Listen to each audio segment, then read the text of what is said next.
ten kalbėsi ar medituosi su sąsiuviu? Viskas kartu.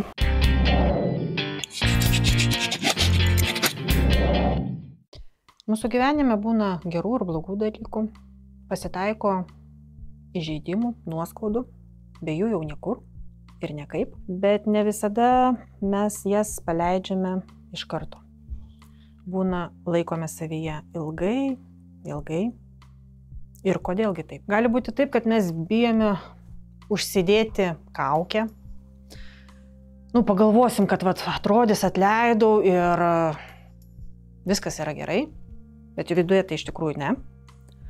Gali būti tai, kad aš nenoriu to padaryti, nes mane įskaudino. Visokių gali būti situacijų. Bet jeigu mes to įsižeidimo, tos nuoskaudos neatsikratysime, mums tik nuo to bus blogiau patiems.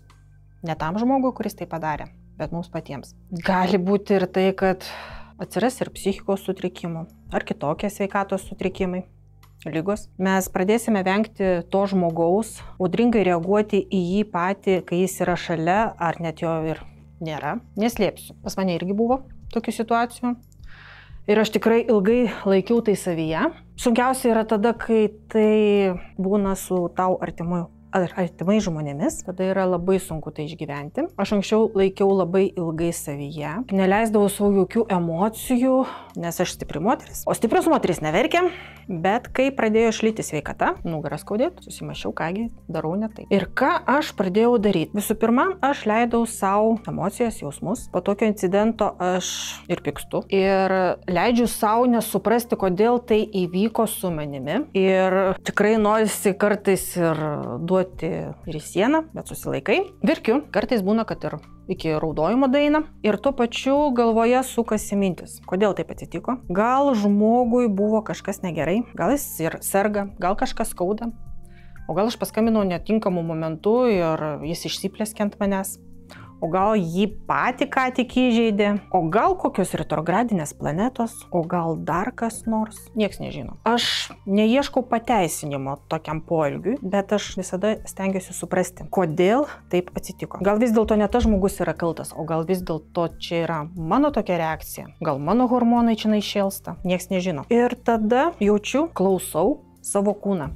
Kaip į visą tai jis reaguoja. Yra baisiausia, kai tau pradeda spausti saulės rezginį, kai spaudžia krūtinę. Toks vaizdas, kad tuoj iššoks viskas iš tenais. Arba net stuburas išeina iš savo vietos.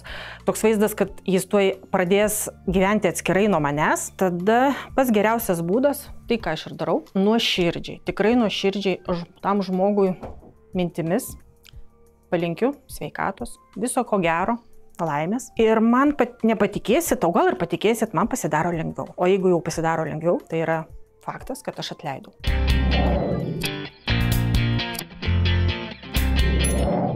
Viena Didžiosios Britanijos filosofė rašė, kad mes atleidžiame tada savo skriaudikui, kuris mus netinkamai įžeidė.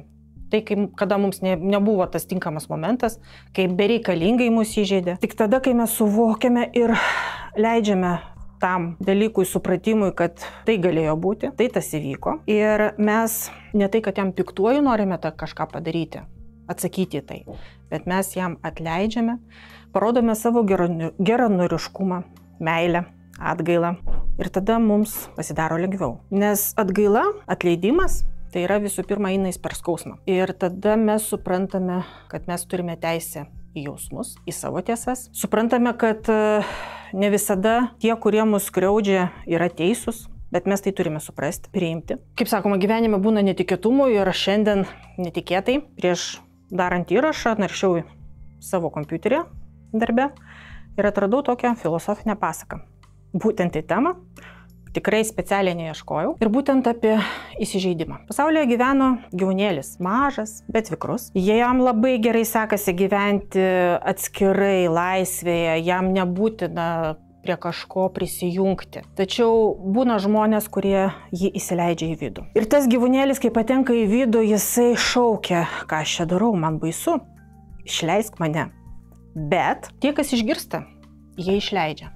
kol jis dar yra mažas. Bet tie, kurie negirdi, jie savyje jį laiko. O tas vargšas nabagas ieško savo išėjimo, bet neranda, nes jisai labai trumparegis yra, jis prastai mato. Tada jis praalksta, jis nori valgyti, jis pradeda valgyti po trupučiuką patį žmogų. Po kurio laiko jis susitapatina su kažkokia vieta. Žmogus tai jaučia, nes jam pradeda skaudėti tai ten. O kai jau pakerta liga, tai jau parodo, kad susigyvenai tu su savo tuo įskaudintų gyvūnėliu. Tai pabaigai norėčiau palinkėti visiems išmokti atleisti, priimti įžeidimus tuo momentu, bet ir iš karto atleisti.